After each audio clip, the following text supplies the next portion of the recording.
What's up, guys? Welcome to the video. So today I'm going to process a live take profit trader withdrawal and lead into a discussion on the slippery slope of self-control. Because in trading, human psychology plays a significant role in our day-to-day trading lives. And even though in my last video I mentioned that I was having a clearer sense of self-control, I just recently lost control. And it all started from breaking one rule, skipping my usual routine, and leading to an uncontrollable emotional spiral. And at that point, I wasn't making any logical decisions. And there's actually a term for this in psychology called the chain of small lapses. And it's a concept describing how one small mistake or lapse in self-control can lead to another, creating a domino effect.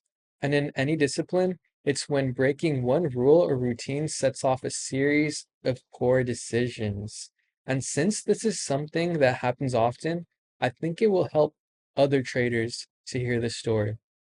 But first, let's process this payout. And I want to be clear that this wasn't a clean win. It was scary and I was gambling. But earlier this week and last week, I was so disciplined, right? But FOMC happened and I was curious. So basically, okay, so the payout has been submitted successfully. So when FOMC happened, I was curious and I traded it when I told myself I wasn't supposed to. My optimal time window is from 9:30 a.m. to 11 a.m., right?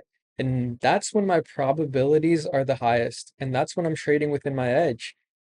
And this is basically the time window that works best for me. So whenever I trade outside of that, bad things happen and I make bad decisions. And FOMC made it way worse. I didn't realize how I would react under those market conditions and how volatile those candles were going to be. And I haven't fully grasped yet until now why mentors and educators say to not even touch FOMC. I had no intentions of trading it.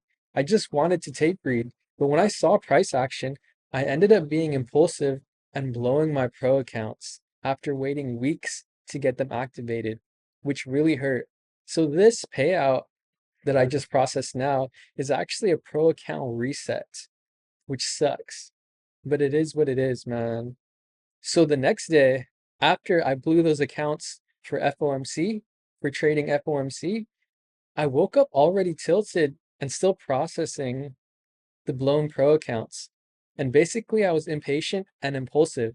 And when I'm disciplined, I follow my full routine before even looking at the charts, right? And I fix my bed and I work out. But instead, I went straight to the charts and I didn't wait for my time window at 9:30 a.m. when the opening range gap forms. And when I break one rule or routine, I notice it becomes this slippery slope where one rule broken leads to the next. The crazy thing is I knew better, but I was still processing the blow up from the previous day and didn't manage myself well. And before you know it, I was trading my MFF accounts when I wasn't in the right headspace. I impulsively took a continuation when my edge is in reversals, and I set my target to 30 ticks. And the crazy thing is, I moved my target for an unrealistic bigger win, and I didn't even need to do that because price reached the 30 tick target, and the payout amount wouldn't even have been different if I had just taken a small win, even an 11 tick win with one contract.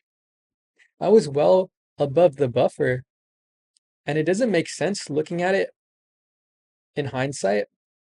I wasn't thinking logically, and I was literally on revenge mode, and it cost me so much time and the potential 4K payout if I had just taken two more winning days, because I already had a 2.6K buffer on that account and still managed to blow it.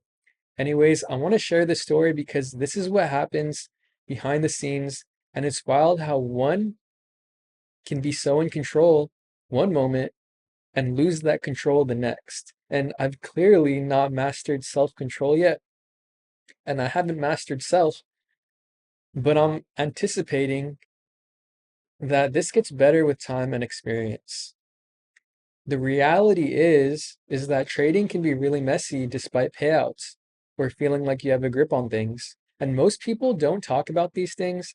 They only talk about the profits, but that can be pretty misleading.